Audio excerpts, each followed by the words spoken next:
নিজের দুঃখের কথাও কাউকে বললেন না, সুখের কথাও কাউকে বললেন না। কথাটা একটু শুনতে আপনার কাছে অন্যরকম লাগলেও একটু ভিতরে গেলে আপনি নিজেই বুঝতে পারবেন।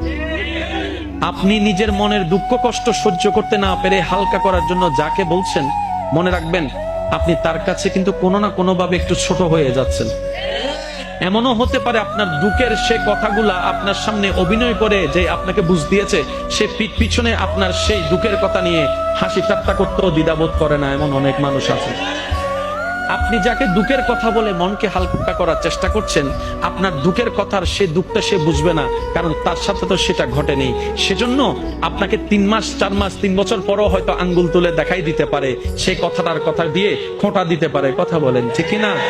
দুঃখের কথাও মানুষকে বলে শান্তি নেই। এবার আপনি বলবেন ভাইয়া সুখের কথা কেন বলবো না?